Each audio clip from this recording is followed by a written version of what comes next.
Friends, यदि आप अपने रोज़ प्लांट में इस तरह से फूल आने की प्रॉब्लम को लेकर परेशान हैं और रोज़ ही नहीं, किसी भी प्लांट जैसे हिबिस्कस, मोगरा, उनमें इस तरह से फूलों का आकार बहुत छोटा होता है, 4 या 5 पत्ती का इस तरह से फूल आ रहा है, प्लांट में ग्रोथ अच्छी होती है, कलियां भी बनती हैं, लेकिन फूलों का आकार सही नहीं रहता है, तो आज मैं आपको बताने वाली हूँ 2 ऐसी चीज़ें जो यदि आप अपने रोज़ प्लांट पर और दूसरे फ्लोरिंग प्लांट पर यूज़ करते हैं तो प्लांट की न केवल ग्रोथ होगी बल्कि फूलों का आकार भी बढ़ेगा और फूल भी अधिक मात्रा में आएंगे। क्योंकि एनपीके, नाइट्रोजन, फास्फोरस, पोटेशियम के अलावा भी कुछ एलिमेंट्स ऐसे होते हैं जो कि कुछ कम मात्रा में ही सही लेकिन प्लांट को बहुत ज़रूरी होते हैं, और उनकी कमी के बिना भी प्लांट के जो फूल हैं उन पर बहुत इफ़ेक्ट पड़ता है। या तो फूल कम आएंगे, यदि आते हैं तो बहुत ही छोटे आकार के आते हैं, उनका साइज़ कम हो जाता है, साथ ही प्लांट की पत्तियाँ भी पीली पड़ जाती हैं। तो जब तक प्लांट पूरी तरह से स्वस्थ नहीं रहेगा उसमें फूल अच्छी आकार में नहीं आएंगे।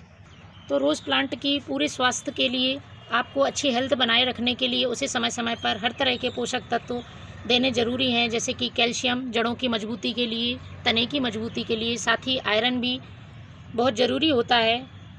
तो चलिए मैं आज आपको 2 ऐसी चीज़ें बताती हूँ जिनसे कि प्लांट में फूल अच्छी मात्रा में आएंगे और प्लांट की ग्रोथ अच्छी होगी, साथ ही मिट्टी की उपजाऊ शक्ति बढ़ेगी। यदि मिट्टी खराब रहेगी या उसका पीएच गड़बड़ रहेगा तो प्लांट में किसी तरह के फर्टिलाइज़र काम नहीं करेंगे और प्लांट की ग्रोथ नहीं होगी। तो दोनों चीज़ें प्लांट को बहुत अच्छा विकास देंगी, साथ ही प्लांट की जो फ्लोरिंग है वो उसको भी बढ़ाएंगी। तो ये दोनों चीज़ें जो मैं यूज़ करने वाली हूँ बहुत ही आसान है, आपको आसानी से उपलब्ध हो जाएंगी, और आप प्लांट पर महीने में 1 बार यदि इसका यूज़ करते हैं तो आपका प्लांट फूलों से भर जाएगा और प्लांट में जो छोटे फूल आने की समस्या है वो भी ख़त्म होगी, फूल अच्छी तरह से अच्छे आकार में आएंगे। तो मेरे पास ये है एप्सम सॉल्ट, फ्लोरिंग प्लांट में बहुत ही कमाल का असर दिखाता है, साथ ही आप इसे फलों वाले या सब्जियों वाले पौधों में भी डाल सकते हैं।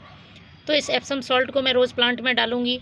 आपको यदि प्लांट पर स्प्रे करना है तो इसको आप स्प्रे भी कर सकते हैं। 2 लीटर पानी में आधा चम्मच एप्सम सॉल्ट घोल के और आप प्लांट को स्प्रे कर सकते हैं, लेकिन मैं इसे इस समय जड़ों में डालूंगी। तो मैंने ये आधा चम्मच एप्सम सॉल्ट गुलाब की जड़ों में डाल दिया है मिट्टी में। साथ ही मैं दूसरी चीज़ और इस्तेमाल करने वाली हूँ, वो है ये आधा चम्मच कॉफ़ी पाउडर। ये कॉफ़ी पाउडर मिट्टी के पीएच को बैलेंस बना के रखेगा, मिट्टी की उपजाऊ शक्ति बढ़ाता है और गुलाब प्लांट के लिए बहुत ही यूज़फुल है। तो आप इसको मिट्टी में भी डाल सकते हैं, साथ ही लिक्विड बनाकर आप इसका लिक्विड भी डाल सकते हैं। तो लिक्विड यदि आप बनाते हैं कॉफ़ी पाउडर का तो आपको 1 लीटर पानी में आधा चम्मच कॉफ़ी पाउडर डाल के और इसको लिक्विड बना के डालना है, लेकिन यदि आप मिट्टी में डालते हैं तो आधा चम्मच पॉट की साइज़ के हिसाब से कॉफ़ी पाउडर इसमें डाल दें। साथ ही जो मैंने एप्सम सॉल्ट डाला है जो ये प्लांट की ग्रोथ तो अच्छी करेगा ही, और फूलों का साइज़ जो होगा वो बहुत अच्छा होगा, क्योंकि ये मैग्नीशियम सल्फेट होता है और मैग्नीशियम हमारे प्लांट की पत्तियों का रंग अच्छा रखने के लिए, साथ ही फूलों का आकार अच्छा करने के लिए बहुत लाभदायक होता है। तो इस तरह से फ्रेंड्स आप दोनों चीज़ों का इस्तेमाल करिए, आपका प्लांट फूलों से लद जाएगा। Thank you.